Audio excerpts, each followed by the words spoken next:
ultimately protect our economic and national security. President Trump's economic vision is rooted in common sense. America will offer companies the lowest taxes, energy costs, regulations if they make their products right here in the United States and hire American workers for the job. It's simple. If you make your product in America, you will pay no tariffs.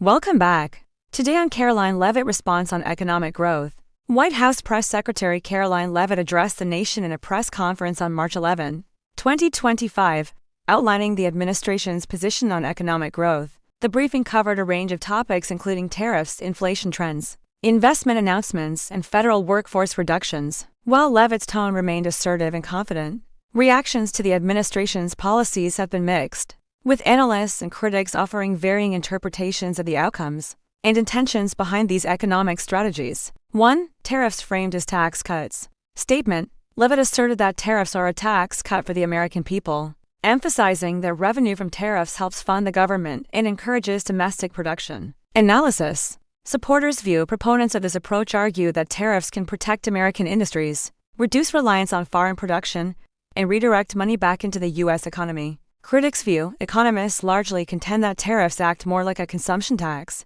often raising prices for American consumers and disrupting global supply chains. A 2023 Congressional Budget Office report noted that most tariff costs were passed down to consumers and importers. Neutral context: historically, tariffs have had mixed results. While they can provide temporary protection for domestic industries, they may also provoke retaliatory trade measures and increase costs in the short term. 2. Positive economic indicators. Statement: Leavitt pointed to signs of economic improvement including core inflation at a 4-year low, declining mortgage rates lowest since December, reduced costs in gas and air travel, new investments by companies such as GE Aerospace and Asahi Group. Analysis: data snapshot: these are verifiable data points, supported by current federal economic reports and market trends. Inflation has eased in recent months in part due to stabilization in energy and commodity markets.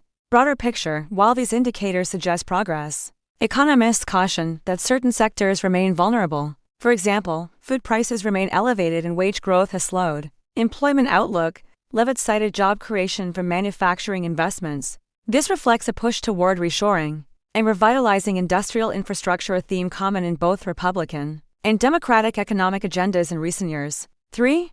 Federal Worker Buyout Program. Statement: Leavitt detailed the voluntary buyout initiative, in which over 77,000 federal employees opted to resign in exchange for 8 months of pay and benefits. The administration claims this will save hundreds of millions in taxpayer dollars. Analysis: fiscal perspective: reducing federal payroll can offer budgetary relief if done efficiently.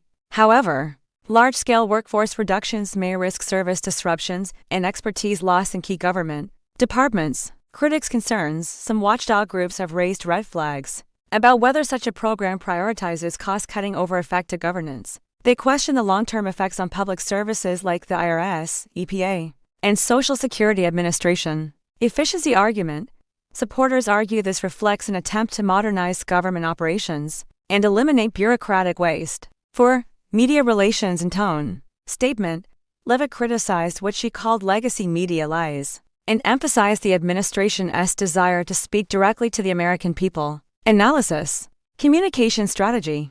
This messaging mirrors a growing trend in political communication, where leaders bypass traditional media outlets to engage with constituents directly via social media and curated press briefings. Press freedom concerns: media watchdog organizations warn that branding critical reporting, as misinformation can undermine press freedom and transparency. Contextualizing rhetoric: the language used suggests a continuation of adversarial press relations, a tactic used in prior administrations to energize political bases and control narratives. 5. Underlying political and economic themes. This press conference highlights a few key themes central to the administration's economic philosophy: nationalism and trade policy. By promoting tariffs and reshoring, the administration seeks to prioritize U.S. manufacturing and reduce foreign economic influence. Lean government: the federal worker buyout reflects a push toward what the administration considers a more business-like government model. Media skepticism: direct challenges to legacy media suggest an effort to reframe how the public receives economic information. Independent economic reactions. Economists and policy analysts have expressed both optimism and concern. Positive indicators. Many experts confirm that inflation easing and stable mortgage rates are important signs of recovery. Tariff doubts.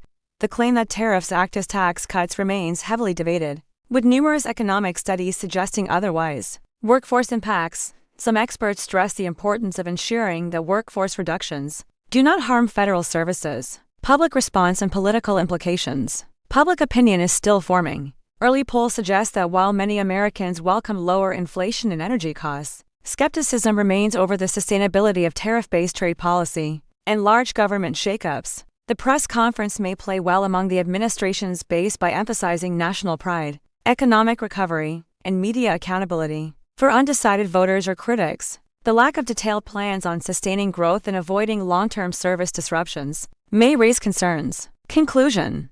Karoline Leavitt's press conference painted a largely optimistic portrait of the economy under the current administration, with strong claims about job growth, inflation control, and government efficiency. While some of these claims are supported by recent data, others, especially the portrayal of tariffs, remain contentious among economic experts. As always, the reality of economic performance is complex and multifaceted. This moment in time reflects both the promise and peril of aggressive economic reform and messaging.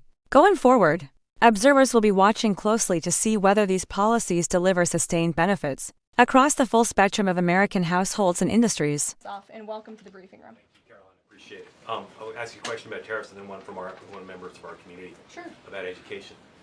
It's perceived by some that companies or countries, if they change their policies either before tomorrow or after tomorrow, can have the president alter what he's planning for that country or that sector. Is that a possibility? And if so, what factors the president consider in making those changes? Well, the ultimate change for these companies and these countries, Mark, will happen when they decide to do business in the United States of America. And as I just laid out, they will face no tariffs at all if these companies choose to invest here in the United States and to move their production and their manufacturing here to the United States as well.